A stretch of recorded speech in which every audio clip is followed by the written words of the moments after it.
Because the truth is that you can zen out and jump over a lot of things that happen to you. The whole Buddhist path, for example, is about that, the path of meditation, connection with self, disconnection from desire, disconnection from, a lot of times, disconnection from your own emotional response. And what happens there is you can zen out from what people go to you. You can explain it. You can reframe it in your mind and make the emotion go away. I'm not suggesting to do that. What I'm suggesting is don't reframe anything in your mind. Feel the emotion fully and the emotion will go away and it will never return. You'll never have to do that again. So what's another aspect of the God's way is regard to emotions. Emotions need to be fully experienced in order to be released. Now, a lot of different paths on the planet talk about emotions, don't they? So they talk about emotions. So how many of you heard of EFT, for example? Emotional Freedom Technique. Yep. Okay. So this is where you do the tapping thing in different parts. There's different pressure points of your body. If you're an acupuncturist or something like that, you would know the many hundreds of pressure points in the body, many hundred points where you can release certain things. And you can actually tap certain places in your body and cause yourself to actually get out of the emotional response. Right? Now, while that may look very attractive as a means to actually deal with certain emotions, firstly, do you think a celestial spirit goes around tapping their body to deal with a certain thing? Well, no, they don't, right? What they do is they fully experience their emotions, and because they've fully experienced all emotion, all the negative emotion in their body that created the initial response is gone, and because that's gone, there's no need to tap anything anymore. Can you see the difference?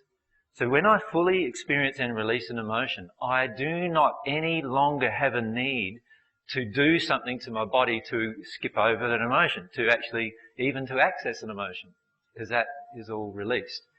So emotions is a very important part. Now, many of you would have heard of, what are there? There's Brandon Bay's stuff, journey work. There's the EFT type thing. There's lots of different emotional intelligence work that a lot of people do as well. And this, I've seen literally hundreds and hundreds of different things, particularly coming out recently. The reason why these things are coming out recently is because there's a whole group of spirits now cottoning on to the idea that you do need to release emotions. And if you can do that on the earth before you pass, it's going to leave you very, very free once you get into the spirit world, because you'll have a lot of emotions released. The issue, though, is that we're not often still allowing the emotional experience of these emotions. So with emotions, we become childlike.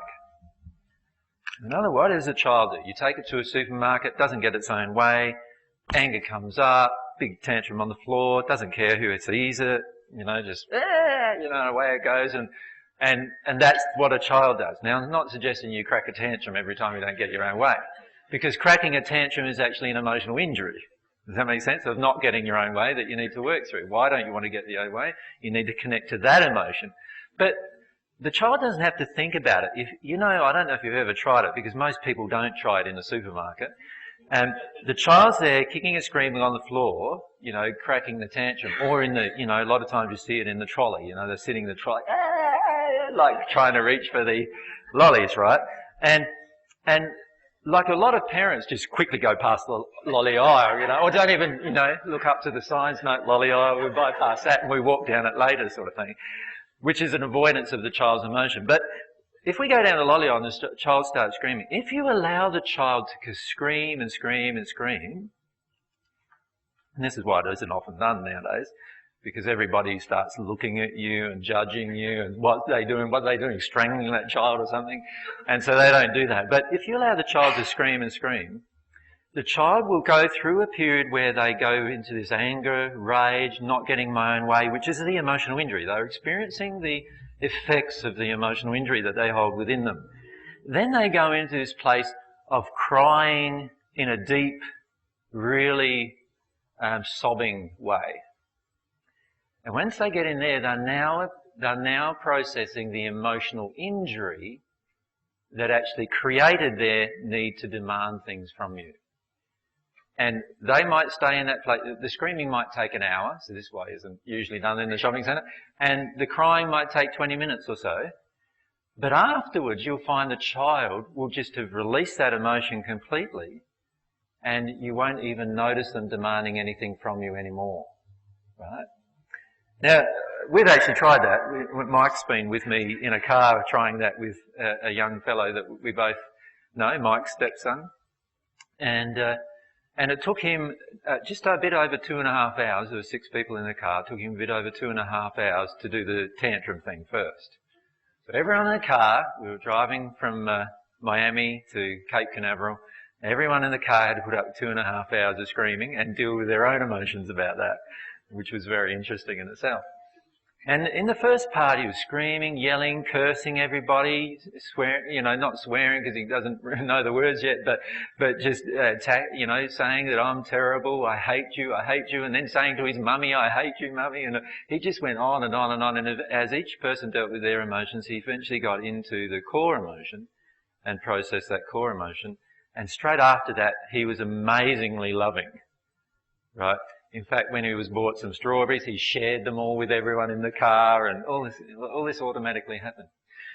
And this is the thing that we often do ourselves, is we don't allow even our child to experience that, so we therefore are never going to allow ourselves to experience that. Right?